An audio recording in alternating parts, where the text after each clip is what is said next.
Honorable député de Rosemont-la-Petite-Patrie. Monsieur le Président, la Chine et les États-Unis se sont entendus pour mener une vraie lutte au changement climatique en voulant faire de Copenhague un succès. On apprend maintenant que la Russie viserait des objectifs similaires à ceux de l'Europe en réduisant d'au moins 20 ses GES par rapport au niveau de 1990. La liste des pays qui sont prêts à faire preuve de leadership et à s'attaquer sérieusement au GES s'allonge. Le Canada est de plus en plus isolé, Monsieur le Président. Est-ce que le ministre de l'Environnement va se réveiller et s'engager à négocier de bonne foi au sommet de Copenhague? L'honorable ministre de l'Environnement. Ce n'est pas le cas.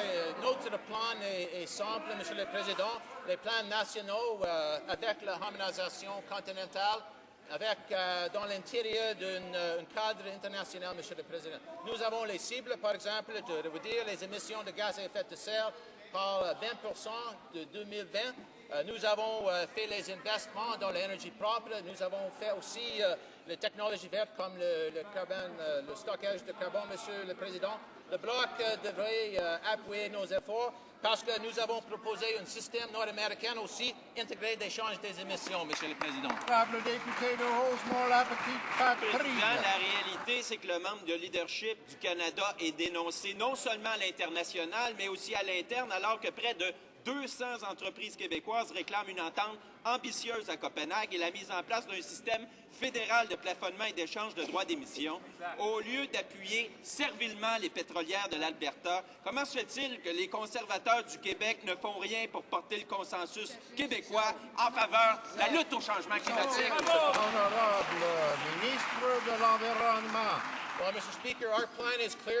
Monsieur le Président, notre plan est clair. Nous aurons une politique canadienne intérieure d'harmonisation sur le plan nord-américain dans un cadre global que nous sommes en train de négocier en vue de Copenhague. Je vais vous dire une chose que notre gouvernement ne fera jamais. Nous ne ferons jamais ce qu'a fait l'ancien gouvernement libéral, appuyé par le Bloc, c'est-à-dire d'aller à une conférence internationale, de sortir d'un chapeau des cibles qui ne conviennent pas à notre base industrielle, à notre climat. Ça n'arrivera jamais sous notre